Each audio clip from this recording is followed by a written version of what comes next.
Today's episode of Mark Who 42's Whoniverse is brought to you by Audible.com. Get a free audiobook download and 30-day free trial at www.audibletrial.com/MarkWho42. There are over 150,000 titles to choose from your iPhone, Android, Kindle, or MP3 player. You lucky guys. That's www.audibletrial.com/MarkWho42. And now, here's the show.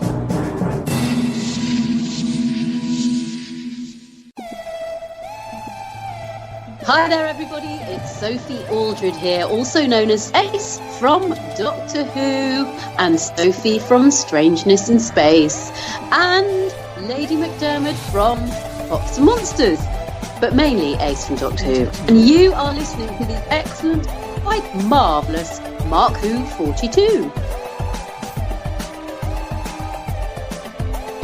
Welcome to Mark Who 42. That's right, Mark Who 42 here on Krypton Radio. I'm your host, Mark-Baumgarten, and with me as ever are...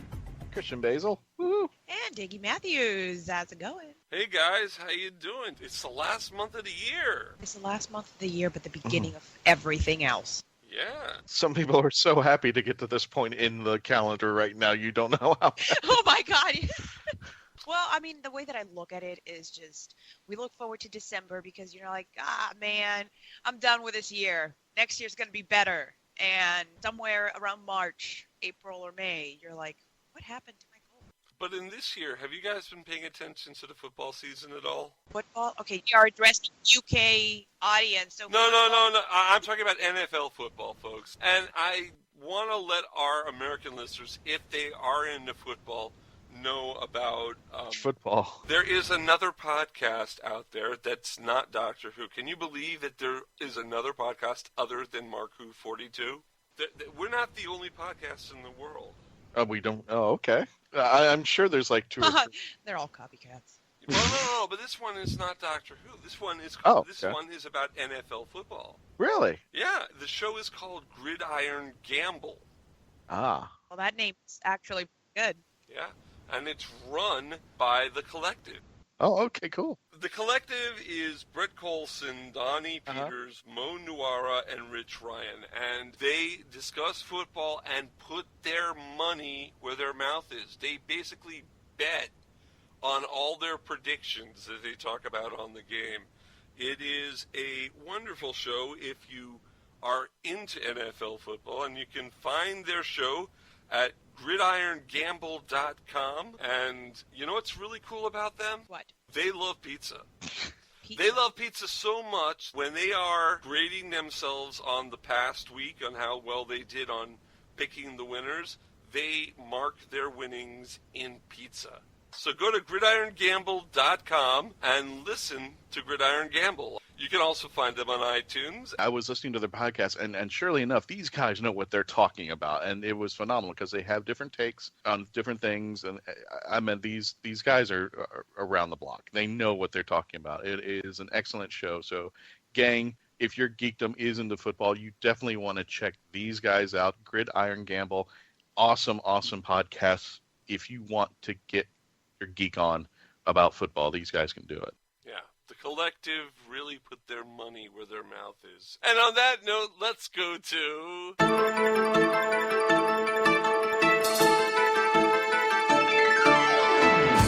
Iggy Matthews with the Doctor Who news. Iggy, what's going on in the world of Doctor Who? And as always, the news is brought to you by Mark Who 42. Mark Who 42, the Whoniverse and beyond. Woohoo, yeah. Well, this time we're not going beyond the Whoniverse. We're going to be talking about you, Mark. Oh! Wow. Yes! Wow, hey, I like talking about me. I do it all the time. Yeah, more recently, back on December 3rd, you were interviewed by Doctor Who Online. We made it, guys! Woo-hoo! You mean we didn't make it on Doctor Who Offline? No. Unfortunately, the offline part got kind of off, and I just deleted And it. offline. It was a little off, so I deleted it. You know, kind of like when milk gets off, you throw it away. Well, I deleted it. That Iggy, sounds continue on, disgusting. please. Anyways, my favorite part of this interview is when Mark is explaining the name of the show, and he references his email address. Well, it was my email. I thought Well, you yeah, said his email. Marku42.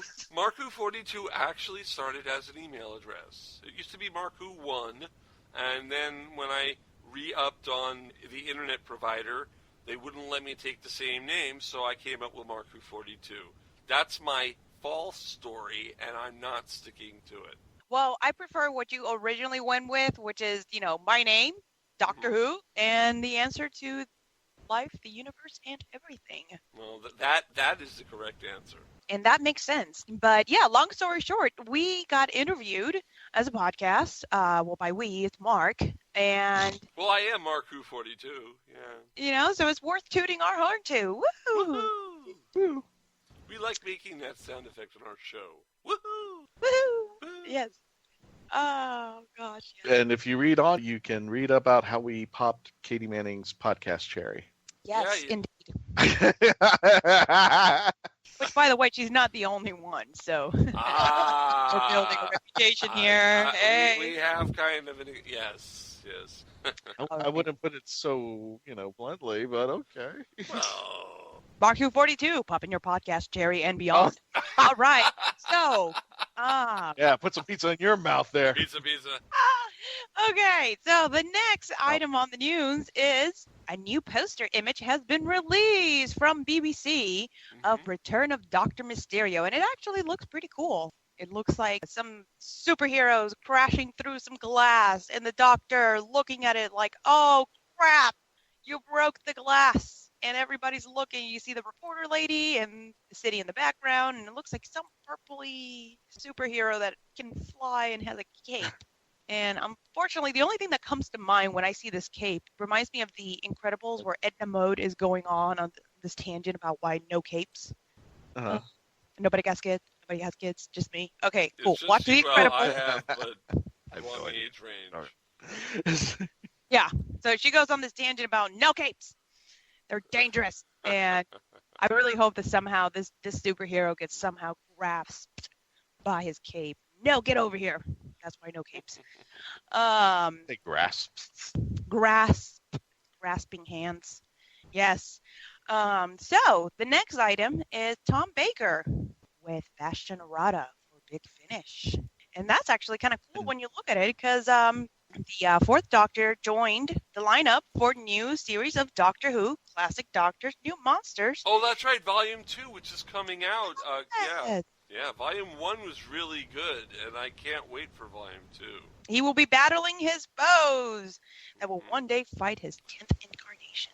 Yes. The new story was recorded on November 16, and you can find the Doctor and his futuristic funfair of an alien. And well, if I just keep going, I might be spoiling it a little bit. So it's up to you. We don't want to spoil.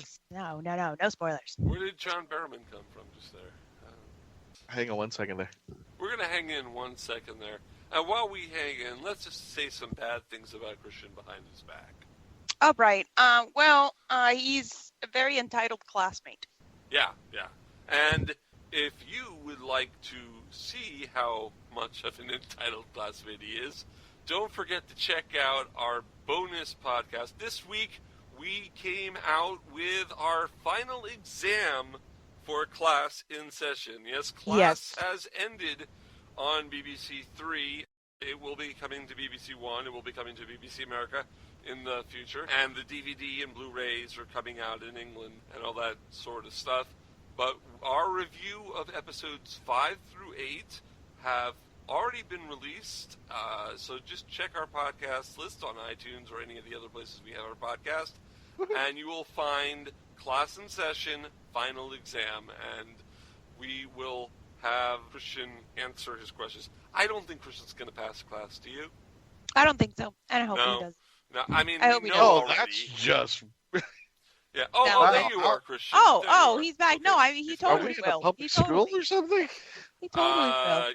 Well, in America, public schools are nothing to be Toot happy about. Yeah. Anyways. Okay, so what else do we have in Just the news? predicting my demise before we even get to the. No, we've already done it, Christian. Your tiny whiminess has gone crazy. So, Iggy, what else do we have in the world of Doctor Who? So, for Doctor Who, Ken Grave directed the first story of Season 17, Destiny of the Daleks. Unfortunately, Ken Grave, television director, has passed away at the age of 74.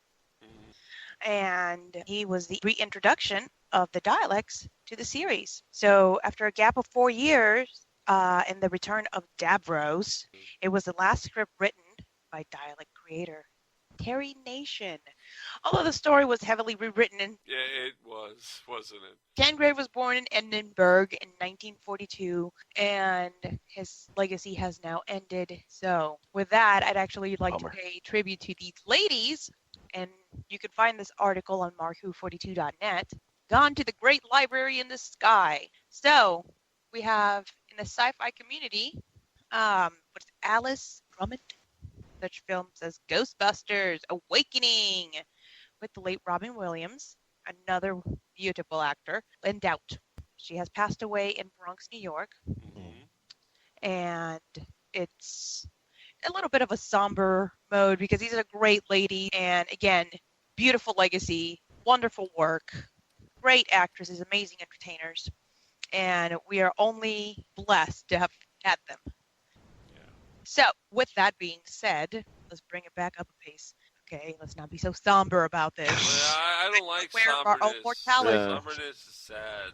Yeah. It's almost like 2016 can't walk out the door peacefully. It has to kick over the chair and break a furniture or bust up a table before it walks out. You know what? The way that I see that is that clearly you had a nice long run, you had too many drinks, and now it's kicking in, and that's why we're tipping over these chairs. I said the first week of the year that 2016 was the year of the Reaper, and unfortunately, it's your fault. I was completely right about this. Every actor, actress, musician, anybody who meant anything to people passed away. And no, it's not my fault. I just it is. saw it. I saw it coming. I used my time visualizer, space time visualizer. You opened Pandora's box. We used the Marcus. Yeah, I used the Marcus instead of the TARDIS. We used the Marcus. I used the time-space visualizer, and unfortunately, watch for next week. That's all I'm saying. TSV. What? We used a TSV. Oh my god. Well, I mean, if it releases the information, I mean, that might be a fixed point in time, and if he breaks that, who knows what happens? 2016 might just reverse itself, and we'd have to do it all over again. Please, God, no. No. Well, I know there was something very, very wrong when Mark and I, on New Year's Eve, did the Krypton Radio special, and I hope they do it again. We rung in the new year together. Yeah, we did. The first, what really kind of started the domino effect that I inadvertently just was like, okay, I didn't think anything of it, but I think it all started on New Year's Eve or day, or I can't remember when, but Wayne Rogers passed away, one of my favorite actors from the TV series MASH. Yeah. And then he went on to be a financial contributor on Fox News, but I've seen him and he was a great guy. Yeah. He was on Fox News? He made that. I think that's why he left the acting world, because he became he made a ton of money. He made money. I think it's Wayne Enterprises, literally. No joke. Wow. But so Bruce Wayne has a run for his money here. Wayne Rogers, right? So Bruce Wayne has.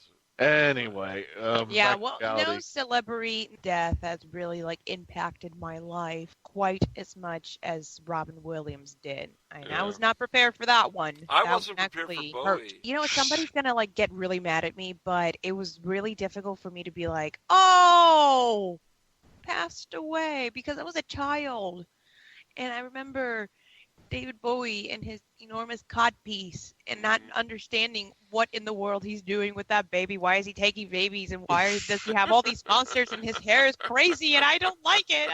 It's scary. Because it's David Bowie, and all kids want to be with David Bowie, and I wouldn't be at a problem if I was an infant. It's like, take me to the labyrinth. I mean, he took very good care of the baby. I'll give him that, but he just kind of creeped me out. And the one that caught me off guard the most, Alan Rickman. Oh, yeah. Alan Rickman. I mean, who saw that coming from left field? And his career was still up in the sky. I don't ever think it landed down. I think it was still just, it kept going up and up and up and up and up and up and up. And Snape was taken away from us. And I remember fellow Universal cast members and people going out and doing a eulogy at Universal Studios for Snape, at least in tribute to Alan Rickman. But Iggy, there is one more passing that we haven't mentioned, and actually it kicks me even harder. Oh, see, I was trying to get away from the somber mode. Oh. But there is one more passing that actually I take personally, because I grew up with him not on TV, in multiple TV shows, and I just started trying to open up the geekdom to Firefly, and that's Mr. Ron Glass. Yeah. I remember growing up with him on Barney Miller, and he was just funny.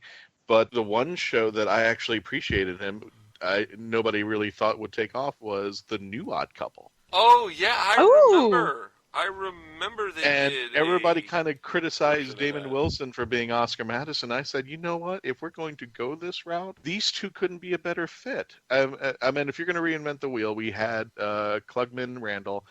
Definitely Lemon and Mathau were the ones who set the standard. But this one, you know, when you do a new take, it's kind of, oh my God, you know, they're revamping it. The current one right now, I won't even look at. No. I just won't. But Ron Glass and Damon Wilson brought a new dimension to those two characters I love, being the Neil Simon play. I'm a Neil Simon fanatic. Yeah. And they brought another dimension that I was hoping that they could keep going with. And I think if they just didn't hash out the old scripts and took on some new path to it, I think we could be talking about the longevity of their show. I loved him in Barney Miller, but I really appreciate him in the short-lived Odd Couple, because I personally love that Neil Simon play.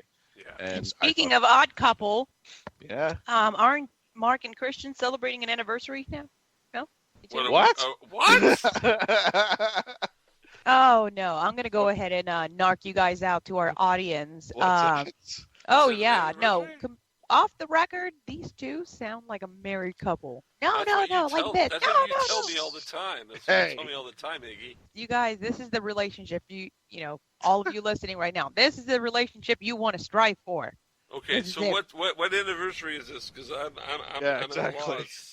Well, I mean, it is two guys, so I don't expect you two to remember your own anniversary. I will concede to podcast soulmate. That's it. Yeah, podcast After that, soulmate. there's nothing going on there. Well, you know, I did have one of those Facebook things where it said who your perfect soulmate was, and half the time I played the game, it came up with my girlfriend, and half the time I played the game, it said Christian Basil. I'm just putting that out there. Why? I'm just putting that out there for you, the Mark 42 listener. Anyway, what is this anniversary? Quick. What anniversary are we having? No, see, I'm going to do the woman thing and just, you know, kind of keep my lips sealed. No, tell us. No. Okay, fine. All right, fine. Okay. You guys are celebrating the anniversary of me back 2 years ago when I finally joined in and started helping you guys. Oh, are you talking about when we had you on the show the first time? Yes. Yeah, well, see, that's your anniversary. Yeah, no. It's not our anniversary. It's with your you anniversary. guys. With you guys. Okay. Well, that's the Iggy anniversary. You're scaring the heck out of me now. You make me think that we had a baby or something. What? I am the baby, man. You are the baby from 2 years ago. You're 2 years old now, Iggy. Actually, yeah, no, I'm just like I'm actually the youngest here. Surrounded by old men. Oh my God, help me. Yeah, it's kind of creepy, isn't it? They're so neurotic. You have to be this way or else. I'm just not happy with it. I had to go this route. Except for Okay, Christian, well, he's happy pretty cool. anniversary, Iggy. Happy second anniversary on Marku 42. Yay! Even though you came and went, you have arrived now. Well, I mean, the water was kind of cold, and you guys finally turned the heat on. So I'm like, all right, cool, we'll do this. Well, I mean, you were doing YouTube reviews of Marku 42, which somehow seemed to stop at some point. Just stop. Well, you know what? If you speak to our fan, Mr. Fraser Cool, Mr. Cool, as I like to call him, would explain to you perfectly that this is a process that we go through. You have all these ideas, and you go out for them, and you start, pumping them out, and then some people fall off the bandwagon. Now you're solo, and it becomes really difficult to do when you're solo. So it's like, all right, I got to pick one. I picked Mark 42. 2022, and then I'm going to go from there. Cool. That's great. Do we have any other news? I'm just wondering. Yeah, we got tons still. We got tons of news. What else we got? Yeah, what else we got, Christian? Yeah, Christian, because I don't think she has any more. What do you have? Well, I'm surprised. You know what? I'll bring it up. Our friend, poor old Matt Smith, unfortunately came under the gun, and I do mean this literally. Whoa, whoa. Scary event. Yeah, we were one of the only sites that picked up on this. We did a bit of research and got a story out of it. Yeah, unfortunately, while in a bar in South Africa, while doing the filming of The Crown, Matt Smith had a gun pulled up on him, at least reported by the Metro. And I quote from them, "We went to South Africa and a guy pulled a gun on me. This guy came up to us and said, 'What are you looking at?' We were drunk. We said nothing. Make no worries." He was like, "I'll bleeping shoot you, bro." He had a gun.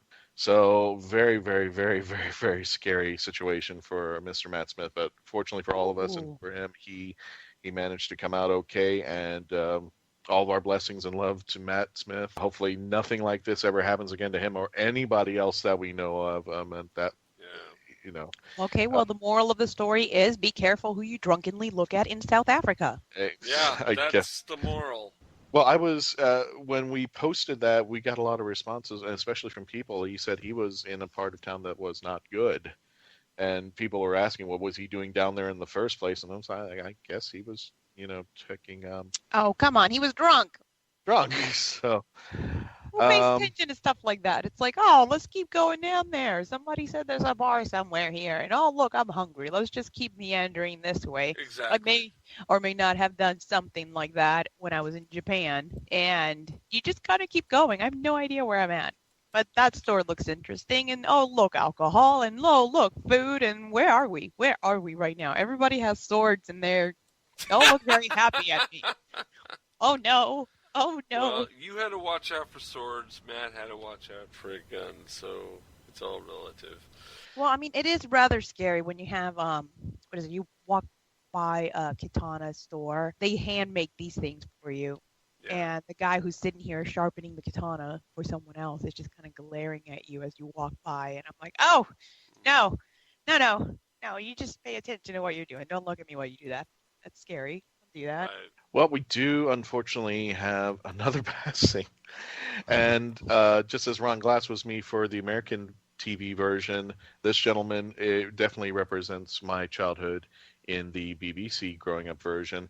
He starred in the hit TV show, which didn't run for much too long. I think just 2 seasons. But unlike shows that run for more than that, every single episode is a gem. There is not one dud I can imagine in the series called Fawlty Towers, starring the late Andrew Sachs as Manuel. And Mr. Fawlty, he crazy. Yeah, exactly. He crazy. There was he climb up never the ladder to see the girl. He sing up the ladder to see the girl. Oh my God, that was actually a really good accent. Thank you. Wow. I've practiced that all my life. I know nothing. I know nothing. Well, unfortunately, he has passed away. An impressive acting career from everything. And he Mark, you tell us a little bit more about his Doctor Who appearance. First of all, he was in the online adaptation of Shada, starring Paul McGann, when they redid it for online viewing, and it's been released on Big Finish. He played Skagra. Who was the bad guy in the episode, and he did a great job. He also played a grown-up Adric in the story that took place after he crashed on Earth 65 million years ago. And to be honest, everyone knows, I don't like Adric, but he did a really, really good job as the evil Adric. And if that was a spoiler, I'm sorry, but Adric was always evil. It's been out there for a while, too. Yeah, it's been out there for years, so I don't think it's a spoiler. Well, he's had an impressive long career, and if you want to check out more about it, marku42.net. But my childhood will always remember him as Manuel, the waiter who always takes it from Fawlty, and he stays by his side the whole time, no matter what happens. He tries to make sure Mr. Fawlty is always protected. So Andrew Sachs, great loss, another fallen from 2016, and he will be gratefully missed. I appreciate the Irish way of handling death. It's not so much mourning death as it is celebrating life. Let's have So a wake. Let's get drunk. at this point, I would like to celebrate all these people and their wonderful accomplishments and all the positivity and the greatness that they have brought to our TV screens, to our ears, and something that I can only wish that I leave behind in the world, which is laughter, joy, and good entertainment. So good job, people. Very good job. Yeah, yes. Y'all get a round of applause. You've all done very well. Thank The you, curtain Mr. must Grace. close, and you have done so graciously.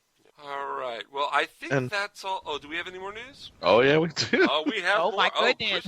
Christian became the news girl. Go for it, Christian. Well, let's not say that. We'll just keep it with Christian's me. become the Okay. newscaster. Go for it. Well, by the time everybody has listened to this, I'm hopefully, especially of our friends overseas who watch the episode class, we have come to the series finale. And And you like probably, we said, you can listen to our review of it on the bonus Christian podcast fails. that's out there already. And Christian has failed. we in will. class, You know but what? We'll talk Okay, about that later. you know, it's spoiler alert. Spoiler So stop alert. it. No, it's not a spoiler. He failed. I guess we have to continue down the road of bad news for 2016. Class opened with unimpressive ratings. Yeah, the first 4 episodes. Yeah.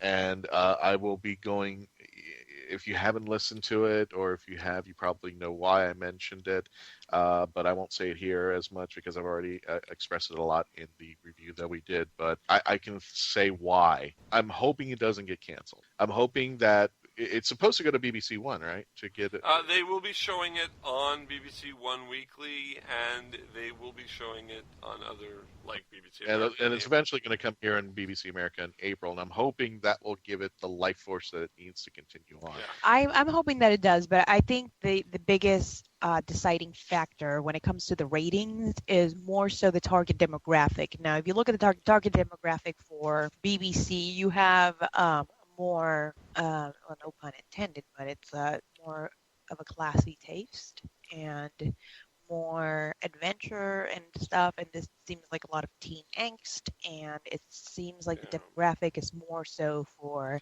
anybody who watch Degrassi here in the United States. There's another reason for it. Let's not bring it here though. Let's Okay.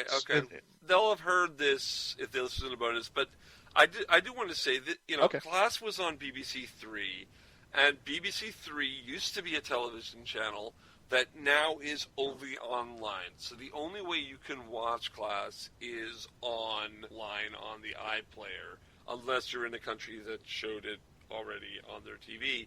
And the fact that BBC Three is not doing as well online only as it did as a station. Mm-hmm. It may be a failed experiment for the BBC. It may not be Class's fault. It may just be because it's on BBC Three's online only that the ratings are bad. No one, as far as I know, BBC Three is not getting the ratings that it used to when it was a TV channel, and the experiment is failing. Well, let me put it this way. If you listen to our take on Class in Session Final Exam, I will tell you why I think not only Class is failing, but how to reboot it. And you will hear that if you go to our podcast, the feed, and download and listen to it.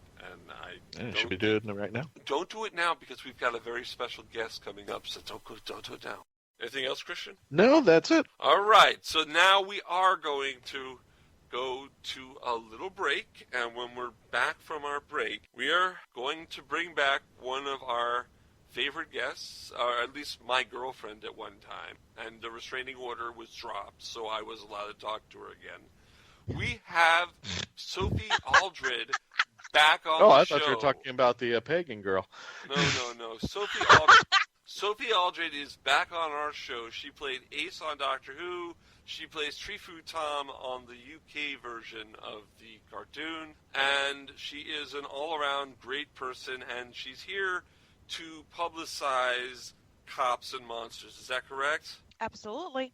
So we will be right back with more of Mark Who 42 here on Krypton Radio. And don't forget, this portion of Mark Who 42 was sponsored by Gridiron Gamble. Definitely check them out and check out their podcast. If you're into sports, they're the guys to geek out with.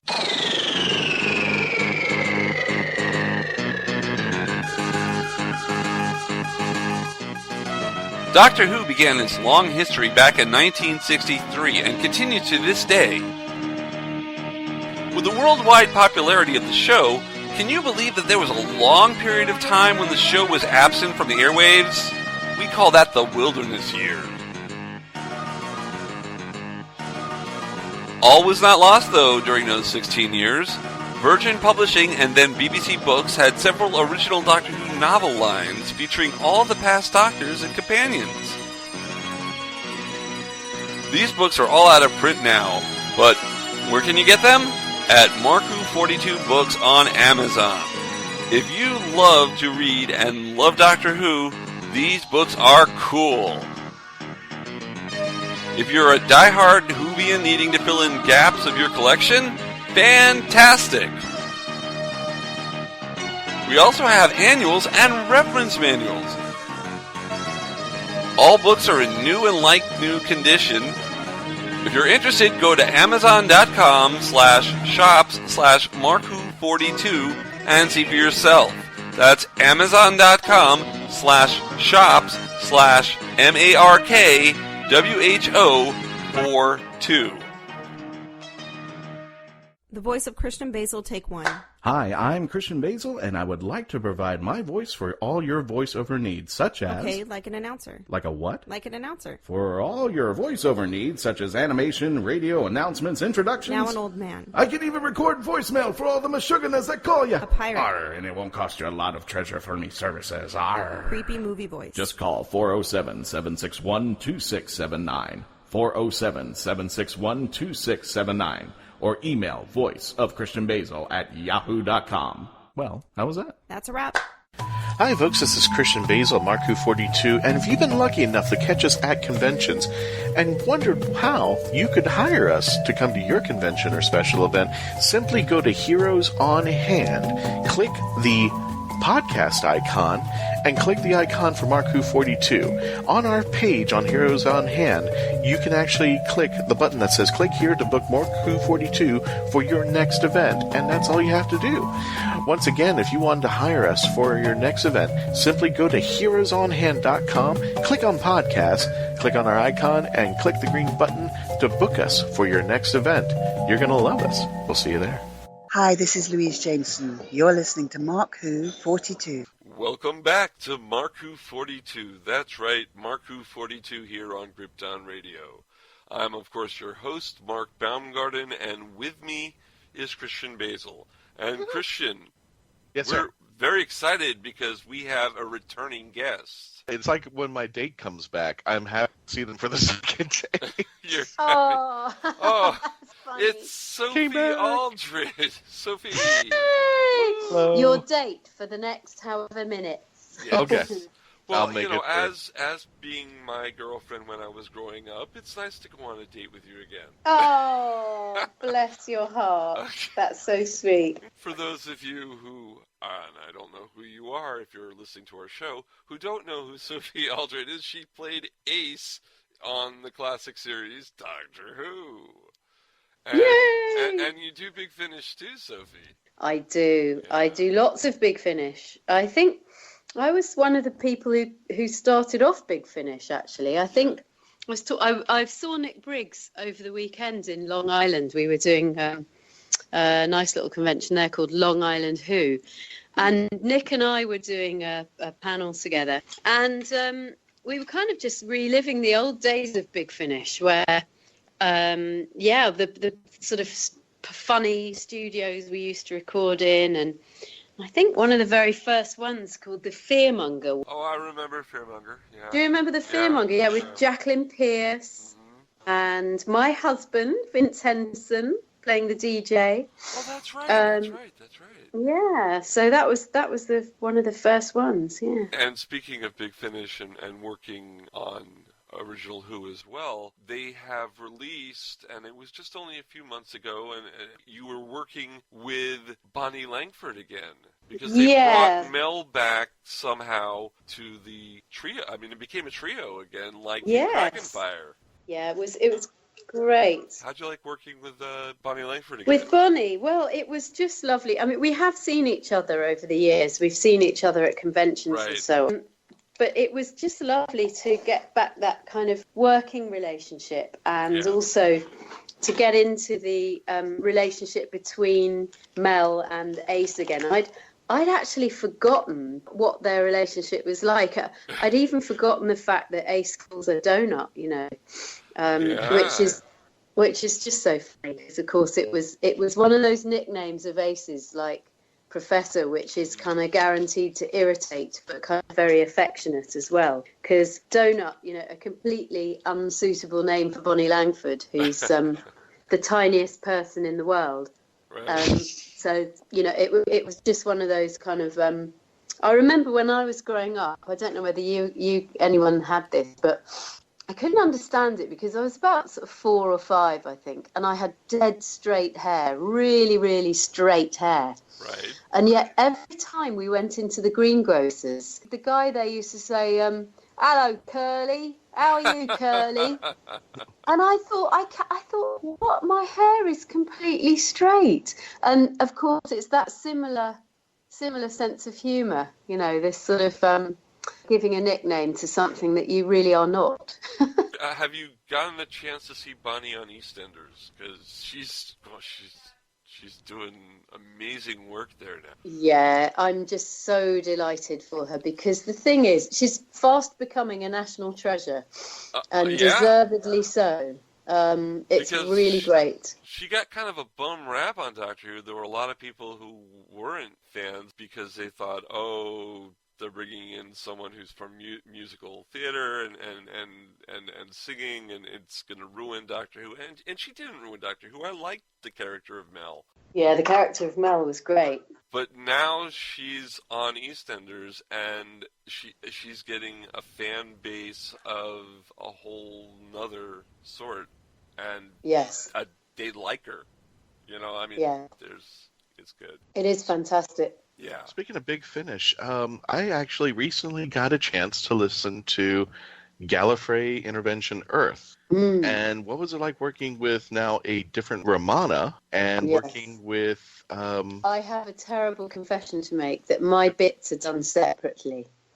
So I actually, I recorded my bits on those particular episodes separately to everybody else. So I didn't get to work with either of them. But I just really am relishing the opportunity to do this, because it's kind of one of the possible endings for Ace was that she would go to Gallifrey and become an agent of the Time Lords. Yeah. And it's such fun to do that. It's great. Part of the Cartmel Master Plan, if I remember. Yes, the so-called Cartmel Master Plan. So no, you have to ask Andrew about the Cartmel Master Plan, because we have, believe me, we've extensively asked. Oh, go on. So what does he say? Because apparently there was really no master plan. Is that right? Right, exactly. There was no master plan, and yet there is. It's like a paradox. Yeah. I think it's so cool for Andrew that he's actually, he's had a master plan named after himself. It's great. And Sylvester says he's the one who came up with it. So yeah, he does actually, I believe. Oh, was it? Was it Andrew? Well, no, it was Andrew. Andrew and Sylvester worked together, but still had a little hand in it. It's all Cartmel in name only. That's very funny. I actually have a bit of a conspiracy, and it's just out of a joke. I think people go up to Andrew as the story progresses and goes, "Andrew, was this supposed to happen in Doctor Who?" And I think he just sits there and goes, "Yes." Yeah, because it's a lot easier. Yeah, exactly. He lets the fans build up the story, and the fans go, "Oh, okay, Andrew said this, and Andrew said that," and then I think he just sits back and goes, "I had no idea what it was." That's so funny. Yeah, he's just like sitting there stroking his cat, going, "What?" Exactly. The like a Bond through the cat flap. Just playing with his cat sitting there. Yeah, you're right. Speaking of which, Strangeness-in-Space has finally reached its series finale. Yes. Is it series finale or is it season finale?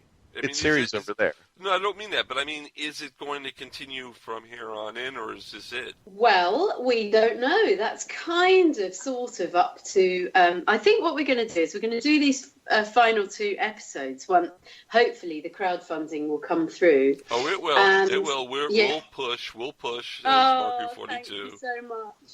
Yeah, and I mean, we're very hopeful. It's looking good so far, and we're just so grateful to everybody because it's just lovely how it's taken off, and our loyal Mirthlings have really taken it on, you know, and it's so lovely of people to have supported it, and we're just delighted that people like it, you know, it's great. Yeah. So what we're going to do is we're going to have a think when we finish this series, and we're going to see how it is moving forward, really. I mean, we'd all love to do some more. It's a question of, you know, where we are with it, how we would progress with it, and it's kind of in the hands of Claire, because she is such a great producer, you know, she's just brilliant. So we will all get our heads together when we have finished these 2 episodes. All right. How's it like working with Trev and Simon? Oh, I love it. Well, it's just gorgeous because when we were all... Well, I was just 18 when I met Simon, and he was as well. I think we were the 2 youngest in our year. And Claire that's right, because you, Trev, Simon, and Claire all went to school together. That's right. Yeah, we did. Yeah, we were at Manchester University, and Claire was I didn't know Claire as well as I knew Simon, and then Trev came along, and he was in the year below us because I think he may have taken a gap year. So I knew Simon really, really well in my first year, and we lived in the same halls of residence, and we had all sorts of adventures together. He introduced me to pop music, and he kind of took me out to gigs and things like that. Wow. We had a very good friendship. It was really lovely. And then when Trev arrived at university the following year, Trev and Simon started doing this comedy together with another guy, Phil, and they used to do... We had these Monday night studio nights at university where anyone could go and put stuff on. It was absolutely brilliant. It was such a good idea because it meant that although we were studying mainly academically the subject of drama, it meant that we could kind of put our ideas into practice and experiment and do all sorts of stuff. So Trev and Simon started doing this comedy night on Monday nights, and it was incredibly popular and very funny, and I always went to them. It was just a treat to go along every week, and they'd have special guest stars, like one of our lecturers would go along and do stuff. And everybody played along. It was great fun. And then they just went from strength to strength after leaving university, and eventually got onto Saturday morning TV. And it was just around the time that I was doing all my TV stuff. So I'd just done Doctor Who, and I was doing a lot of children's presenting. But our paths didn't really cross then. We'd bump into each other now and again.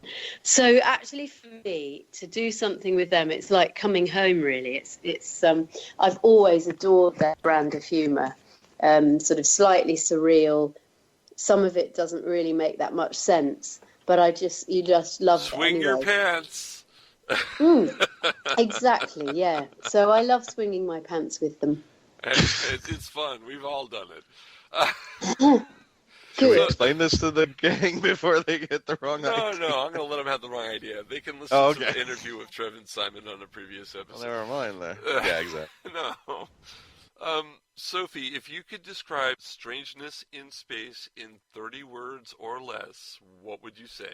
Or even better, somebody who has never heard strangeness in space, how would you you're explain trying it to to them? sell it now, 30 words or less, a little soundbite. Okay, so it's a comedy. It's very funny.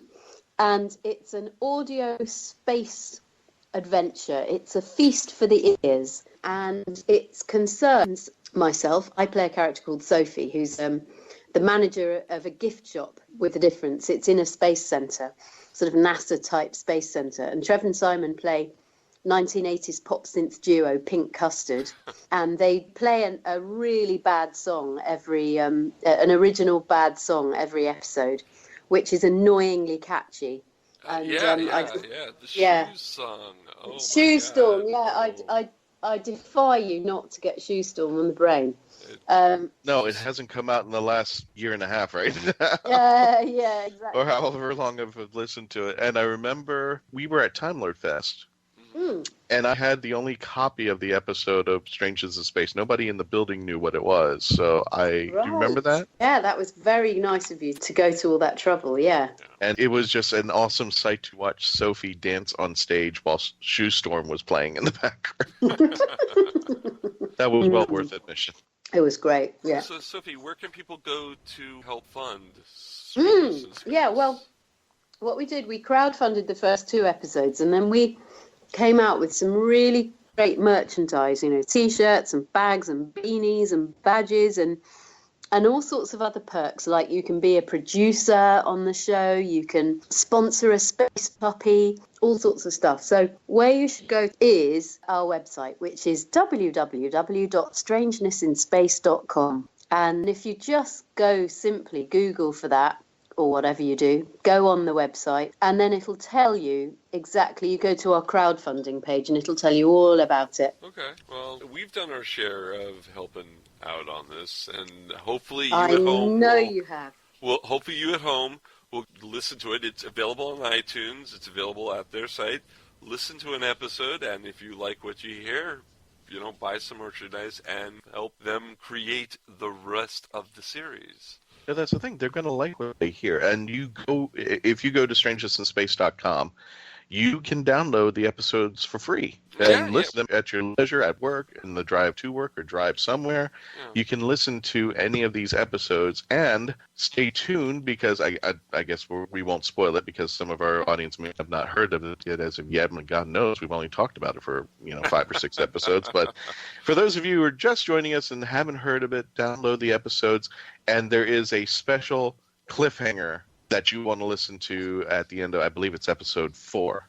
Yes, episode 4. There's someone's daddy. Yes, my daddy comes along. Your daddy comes along somehow into space. Yeah. That's right, and he is played by somebody who you might recognise. If you're a Doctor Who fan.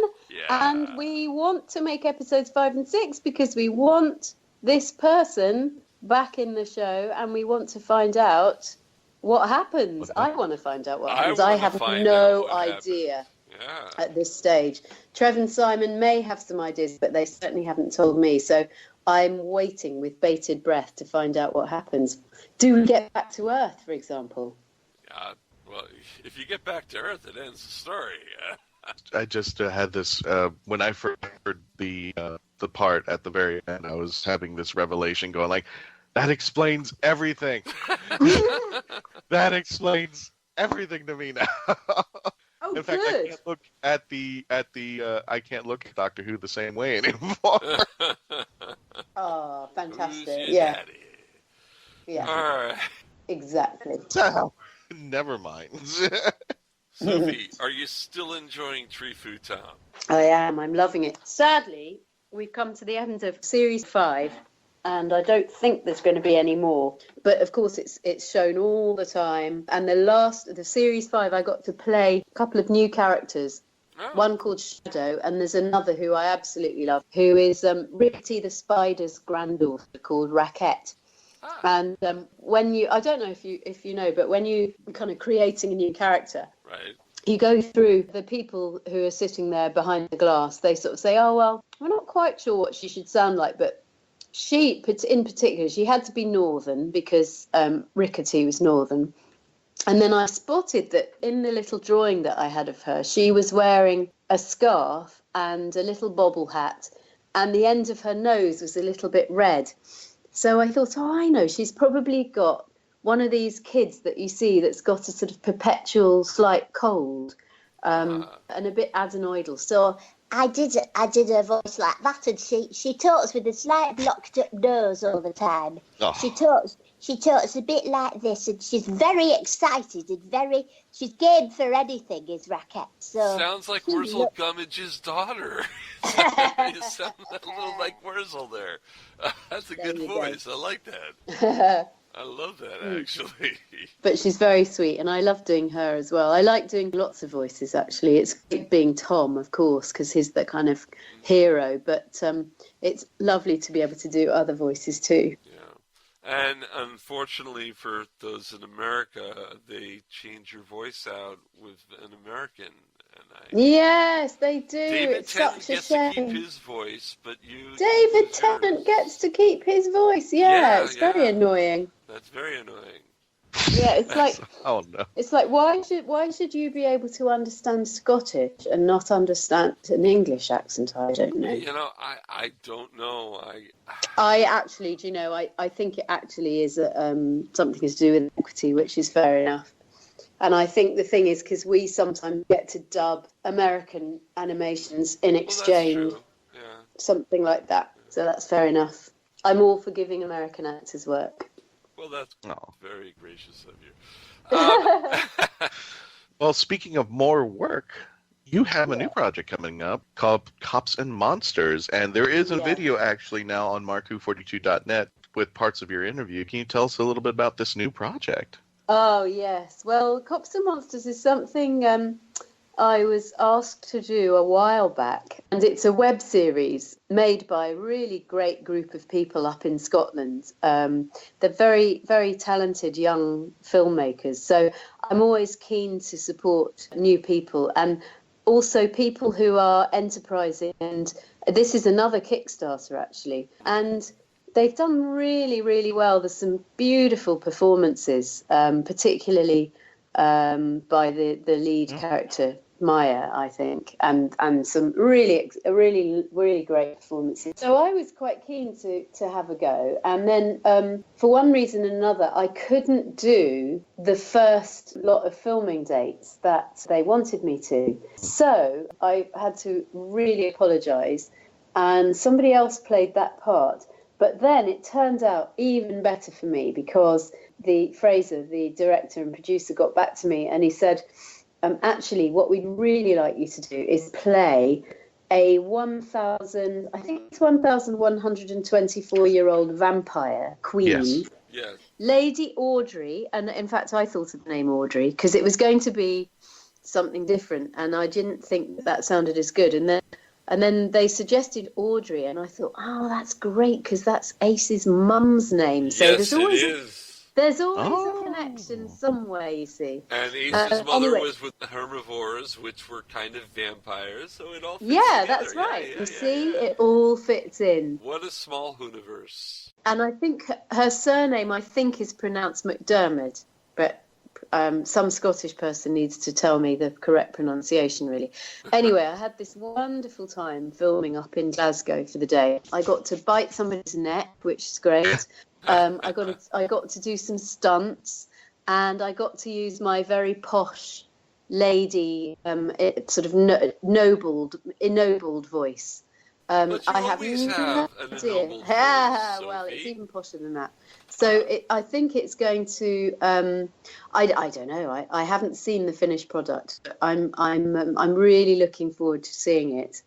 And that's coming out quite soon, I think. I don't know. You probably know the date better than me. Now, we gave you 30 words or less to describe Strangers in Space, and you didn't do 30 words. No, I So didn't. let's try 30 words with Cops and Monsters. Okay. Cops, monsters, vampires, blood, teeth, spooky old church, walking stick. Kickstarter. Kickstarter. Crowdfunding, perks. I love perks. Perks are good. Watch it.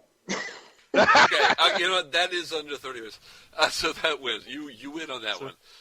So this is a totally family Doctor Who affair because your father shows up in Strangers in Space. Your aunt's name is mentioned in Cops and Monsters. So I think there's more going on to this than meets the eye, and I think it explains more and more about Ace than we really, really, really know about her. So we have to watch all these other shows to kind of get more idea of Ace out there. So that's Yes, you do. Where can people go to crowdfund Cops and Monsters? Well, again, if you put your into your browser Cops and Monsters, it will come up with the show, and you can go to. I believe they have a website too.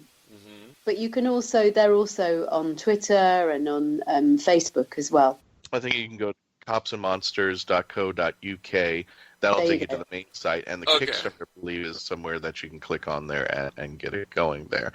And not only that, but we have a surprise. We have an upcoming episode with two of the team members, Fraser Cool, who created the series, and Ines Anderson. They'll be coming up in a future episode, who plays the werewolf. So we're going to have a little bit more going on with Cops and Monsters than we expected. Yeah, well, they're lovely people. You'll enjoy talking to them. What is the most craziest thing that's happened on this so far? Because I saw some of the previews, and there's one point where you're holding up Ines. I was like, yay. That was awesome. Yeah, that was great, because we actually used, I can't remember his name, but Fraser will tell you. We used a very experienced stuntman to coordinate some of the stunts we did. That was one of them. And I raise Ines up with this seemingly weak, feeble Lady MacDiarmid just kind of lifts this young woman up by her neck up the wall, and that was great to do. That was really good fun. Choreographed that, and I'm looking forward to seeing that bit. And currently, right now, you're not the only alumni. You are joined up by some other lovely ladies, including Caitlin Blackwood and Sarah Louise Madison, who played Leaping Angels. I saw Sarah Louise actually in at the weekend, and yeah, it's great. She seems to specialise first a Weeping Angel and then a vampire. So you were just at Li Who, and I have a question for you, and I don't think we asked this question the first time we did an interview with you. What do you think of the difference between American conventions and British conventions? How are the fans different? How are the conventions different? I guess they're very similar in a way. The main difference between the fans is that I think the American fans are a little more self-expressed. They're not so kind of shy and retiring. I mean, the cosplay is really, it's crossing the pond, but it's second to none in the States. It's just amazing, the kind of ideas people come up with. And I think we had 5 aces at Li Who, which was nice. Great fun. Yeah, they all had the bomber jacket. They all had the jacket, and it was great because I'd been asked by Andrew Beach, who owns a lot of the Doctor Who costumes. He took a Colin costume and a Peter Davison costume with him, and he asked me if I could take my jacket, my original jacket, over. And I did. And there was one morning where I came down to my signing table and I saw a male and a female ace just kind of hanging around there. They didn't see me. And so it was great. I sent somebody up just to go and get my jacket, put it on, and I photobombed their photo. They were so chuffed. It was great. Wow. Yeah, I had Sophie to be very Aldred careful with it, though. I thought, now, how am I going to transport this safely, especially with all the badges on? Because, the last thing you want is for the badges to fall off. So I kind of turned it inside out and rolled it up very tight in a plastic bag and put some rubber bands around it. And then I put it in my hand luggage, I have to say, because I didn't want it to leave my side. It's too precious. Have you seen the new spin-off Class? I saw the first episode, yes, indeed. What did you think? Yeah, I loved some of the performances. I can't remember the names of the characters, but I thought the main girl in it was excellent. Really, really good. The character April? Yes, that's it. Yeah. And I loved I felt very jealous of the teacher, the kind of one who you thought was a baddie. I thought that would be a lovely part to play. Miss Quill, Yeah, I thought it was a bit too gory. I thought at times, and I don't know. It seemed slightly unnecessary because I thought, what a shame, because younger kids won't be able to watch this, you know. Well, and if you think about it, this is BBC Three, and the demographics for BBC Three was like 22 to 34. So I mean, I don't think Class is really aimed at kids. I don't think this is a replacement for Sarah Jane Adventures. I think this is a replacement for Torchwood. right, yes. Well, it's much more Torchwood-like, isn't it? In its kind of concept, but I hope it does really well. I'm interested to find out, you know, who will watch it. I guess the people who did watch the Sarah Jane Adventures will probably watch Class, which is great. Well, because they're older now, and so Yeah. You know, I like it. You know, it's not on in America yet. They've delayed it till April, which is weird because BBC America is putting up money for it. But we've been watching it on the sly at a fan club that I run, Weekend TARDIS, and the people who have been watching it have been coming back the last 2 months. They've all been coming, and they've been enjoying the show. I enjoy the show. Great. And That's so good. We actually have a bonus podcast that we do every 2 weeks, which reviews 2 episodes at a time. We don't have it as part of the main program because we don't want American listeners of Mark Who 42, you know, for the spoil factor. But we know we have international fans, so we put it up there as a little bonus podcast so that they can hear what the people on our side of the pond who aren't supposed to get it yet think of the show. And yes, we've been. I think we've been grading it on a school grade level, and we've been it's been a B average, which is on a scale from 1 to 10. They've been giving it about a 7 or an 8. Yeah, great. That's cool. It's a good show. Good, excellent. I'm just worried a little bit is because the kids who are now growing up Capaldi are watching Doctor Who, and then they find out that the Doctor makes an appearance in the first episode of Class, but they're not old enough to watch that episode yet. Yes. It's like, it's just for them, isn't it? Yeah, it's like telling them, hey, the Doctor just showed up on Torchwood, and like, oh, I'm not old enough to watch it. Yeah. I remember Russell T. Davies made it a point. He said the Doctor would never appear on Torchwood because it was an adult show, and it would make that's fine. But I use that as an Doctor example. Who go to Torchwood and they'd see stuff they shouldn't see. Right, and, I use that as an example. And now Stephen Moffat changed that and said, no, we're going to do that. Yes. But that was simply an example of something, you know, if the Doctor had shown up on Torchwood, the kids couldn't watch it, but the Doctor's there and was like, oh, we can't see him. Why not? Russell didn't want the kids to watch Torchwood. Stephen obviously wants the kids to watch Glass. Yeah. Just going back to Big Finish real fast, if there was a companion that you wanted Ace to pair up with, who would it be with? What you mean on Big Finish? Yeah, on Big Finish, a classic companion. If it were this person or this person, or somebody who you want to work with, and say, you know what, that'd be cool if my companion met up with this companion, or even my Ace met up with this Doctor. How would they interact?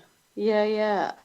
Gosh, I'd love because now to. the universe is wide open, where companions are just crossing over left and right with each other. Yes, absolutely.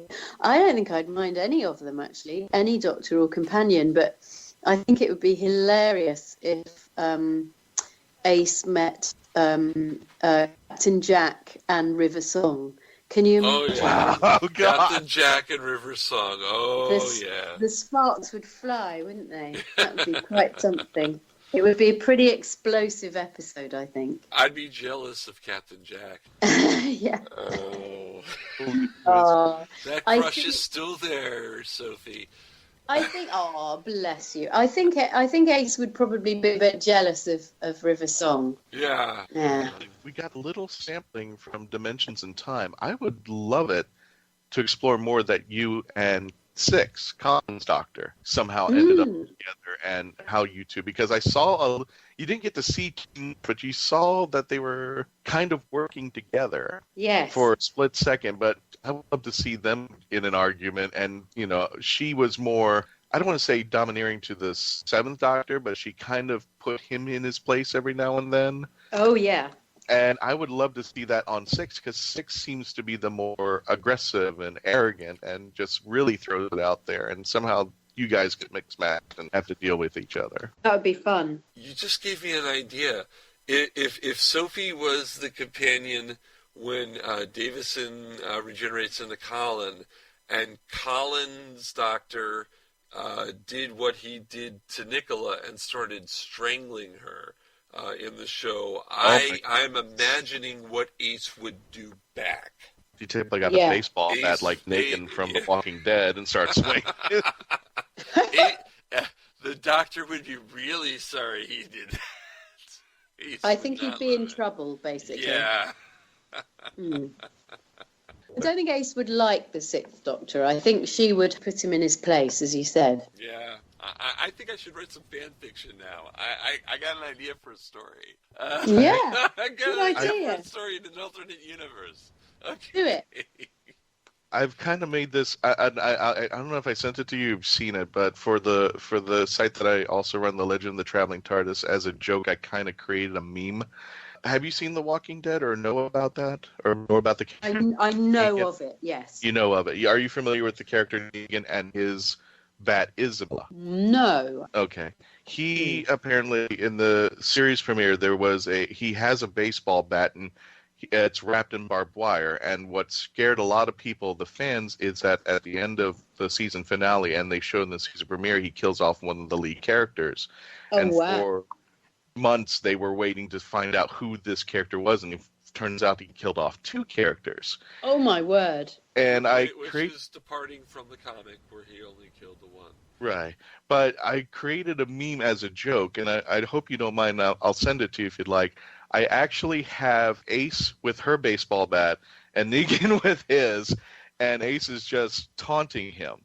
And he goes, "I've killed many people with Isabella." And you said in response, "I've wiped out the entire Dalek race with mine." Oh, great. I love it. And at the end, she goes, "Did you actually name yours Isabella?"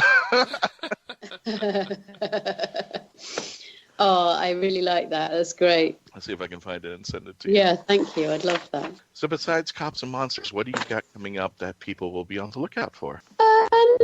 A bit tricky in the States, actually, because I do mainly voiceover work, which doesn't cross the pond. So I'm doing... actually, people could look out for audiobooks that I do. Okay. I've recently done a Doctor Who one for Penguin, which I contributed to it. I read 3 stories in a kind of... It's a Christmas anthology. Oh, the 12 Doctors of Christmas? Yeah. Yeah. Oh. So I've read 3 of those, which was great fun, because I had to read 3 different Doctors. I had to be 3 different Doctors and the companions. So yeah, watch out for that. And then there's also all the other audiobooks I do. I do a lot, or I have done in the past, a lot for Audible. Particularly, I'm very fond of a series of books I did called the Flavia de Luce stories. Can't remember the name of the author now, but he's actually American, but he's written a series of books about this character, Flavia de Luce. She's a well-off English girl from the...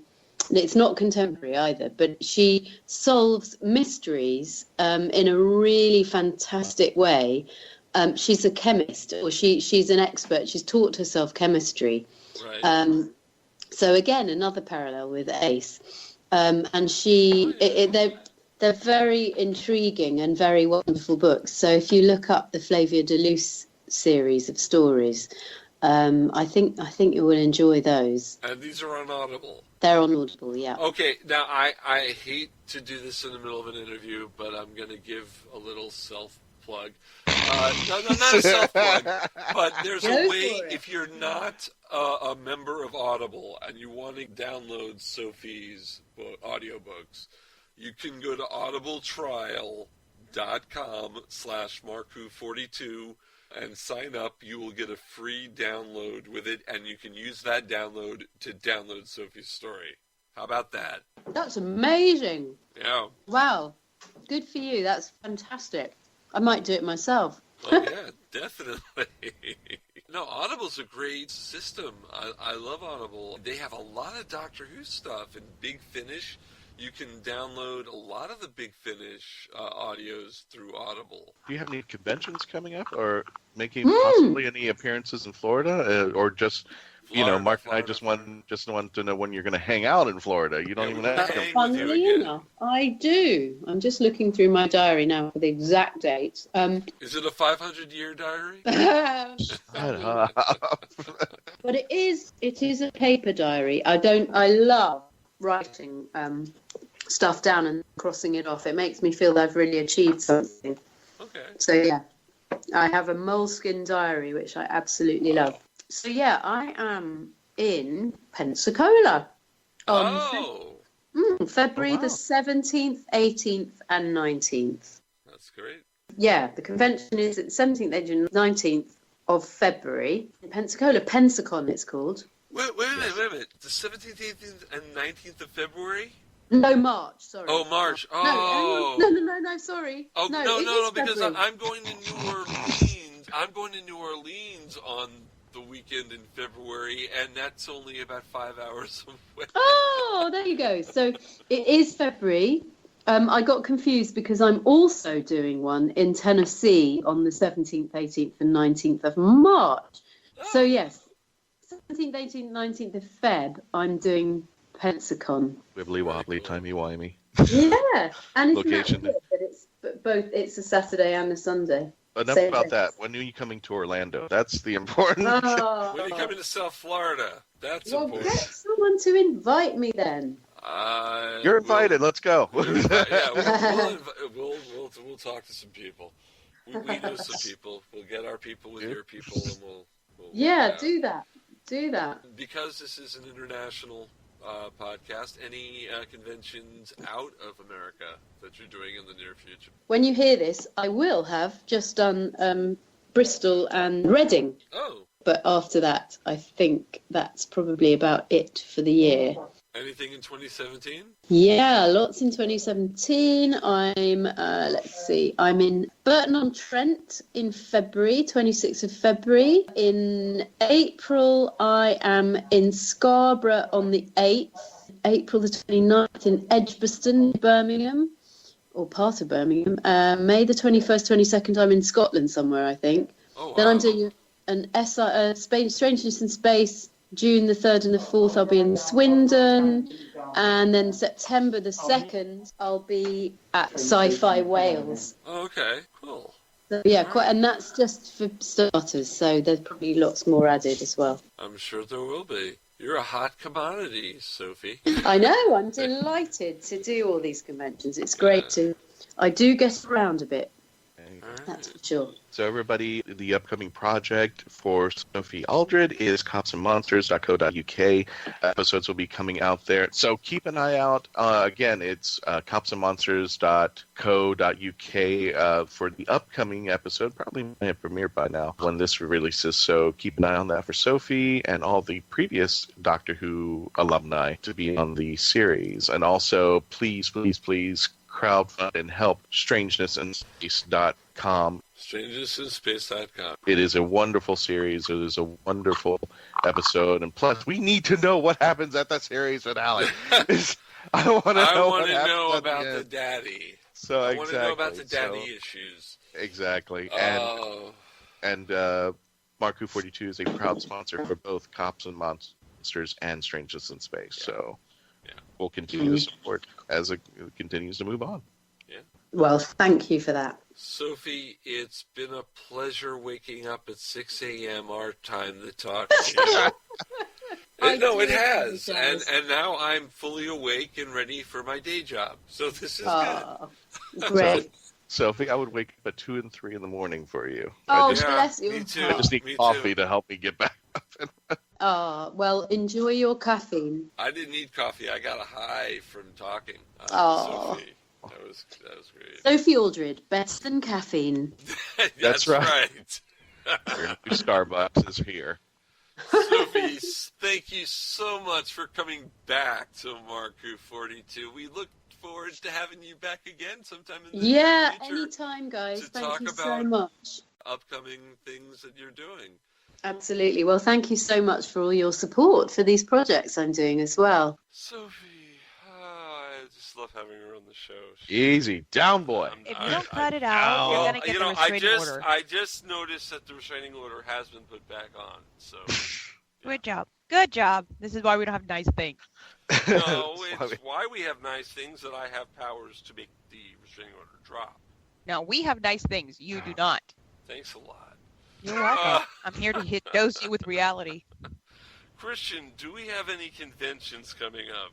Yes, sir. Not me. You do. You are going to... Oh, that's right. Yes, we have a convention coming up this very weekend. Paradise City Comic-Con coming to the Greater Fort Lauderdale Convention Center in South Florida this Friday through Sunday, December 9th through 11th. Mark Who 42 will be there. We've got a booth at booth 2131, and we will be hosting 5 panels. That's right, 5 Doctor Who panels, including one game show that I, Mark Who 42 himself, Mark Baumgarten, have created. Yes, this game has never been played before, the timey-wimey, Wadley game show, and you should come and be a part of that. We will have 4 contestants, and we will pick you from the audience when we start. 5 so panels, be there though? early. Huh? 5 panels? 5 panels. Wow. Rookie. You guys are busy. Yeah. Rookie. And We've done 8 before at other conventions. I will be there. Patty Hawkins will be there, and Patty will be doing other things besides Mark Who 42. He will be moderating Q&As. He will be hosting sketch-offs. I mean, he'll be having a lot more fun, but I'm going to have fun. And we'll be selling some Big Finish audios and some Doctor Who decals and stuff from Highlander Collectibles. That's right, Highlander Collectibles is allowing us to sell some merchandise for them. So come to booth 2131 and say hi. We will also be recording fan interviews where we will talk to you, the fans, and put that on our show in an upcoming episode. It's going to be fun. Arthur Darville will be there. And, of course, you know him as Rip Hunter. You probably know him as someone else, but... Yeah, that priest from the priest from Torchwood or Blackwood or whatever. Priest from Broadchurch. And he played the wife of some redhead. I don't know. Arthur Darville. I would like to play the wife of some redhead. That sounds fun. Oh, my. So, come on down to the Paradise City Comic-Con, run by the same people who bring you Florida SuperCon. It's going to be a fun convention. You know, Ron Perlman's going to be there as well. And was it Devil Boy, or what was it? What was it? It would have been Hellboy. Hellboy. Bleak Boy. We have a lot of people going to be there. You know who's going to be there? Someone we interviewed, Cindy Morgan. Yeah. Cindy Morgan Tell will her be I said there. hi. Yeah, I will say, I'm going to go up there. I mean, actually... No, tell her I said hi, not just you hi. All right, I'll tell her hi. Me hi, not you hi. Just to reiterate some more, this is coming this weekend, December 9th through the 11th. If you want to get your tickets, you can go to markwho42.net. We have the icon on the site. You just click on it. It'll bring you to the Paradise City Comic-Con website, and you can purchase your tickets there. Definitely, if you need also hotel room or space right now, which is probably running up pretty darn fast because this is one of the biggest conventions in that area. It's taking place at the Greater Fort Lauderdale Convention Center, so definitely want to be there. Visit Mark Who 42 at the booth down over there. Visit Mark and Patty, and I believe Zion's going to be there, right? Zion Kiros will be there too. He's one of our convention groupies. No, he's one of our convention staff, and he will be doing it with us. We will actually be having 2 of the panels. Dan Harris will be taking a part in. Dan Harris, of course, of the Sci-Fi Sea Cruise, the Doctor Who cruise that he runs almost every year since 1988. And we might have 1 or 2 other people sitting on the panels. So definitely come down to the convention. It's going to be a blast. Exactly. And can you do me a favor? Can you pick up something for me? What can I pick up for you? Summer Glau. Just bring her out. Oh, okay. Just bring her back up. Yeah, well, that restraining order thing might hit again. So maybe not. How many restraining orders do you have? I don't have many. You have a lot more than I do. And I was referring to your restraining order. Oh, really? Okay. I could definitely bring her along, but then she couldn't go within 500 feet of you, and it would pretty much, be sad. Anyway. Iggy, we don't have a restraining order against you, do we? No, she has one against us. That's particularly, why she's is that how it works? Oh. Particularly Christian, he likes to call me obsessively at all hours of the night. Exactly. That's just wrong, Christian. You have a wife and dogs to pay attention. No, the problem Why do is the dogs have to in be the involved? background. She's That's sitting disgusting. in the background. Oh, she's in the background?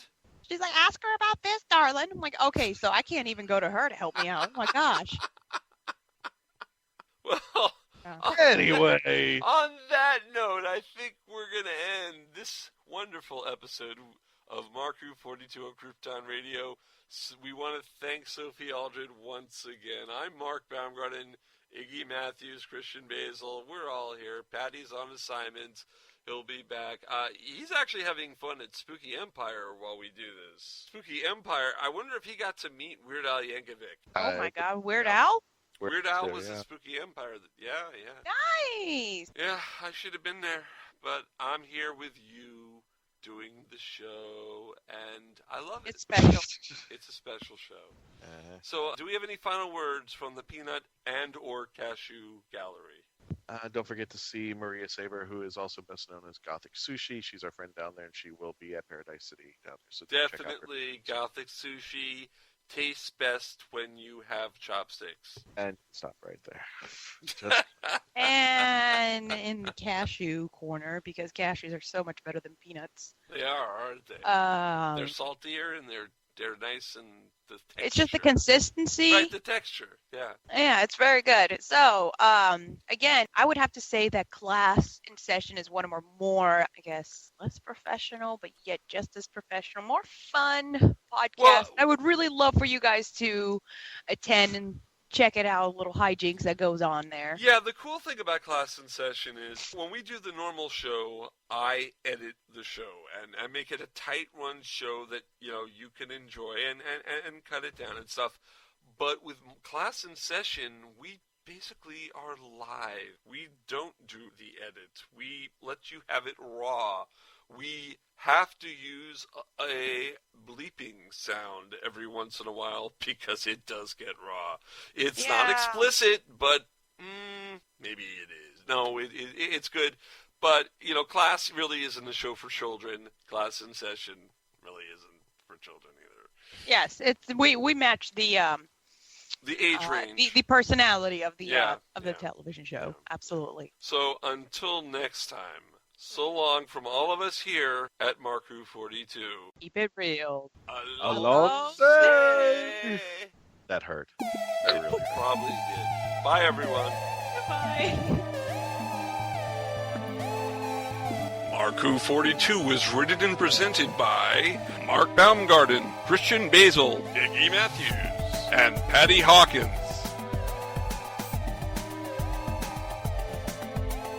This episode was edited, directed, and produced by Mark Baumgarten. Visit markwho42.net, where you can register and become part of the Whoniverse Army.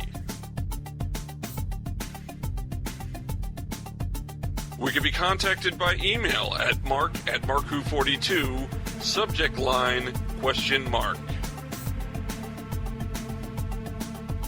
If you'd like a chance to be a guest on our radio show, send an email to our Media Relations Director, Christian Basil, at markwho42media@yahoo.com. You can have Mark Who 42 entertain at your next event or convention. Go to heroesonhand.com/markwho42.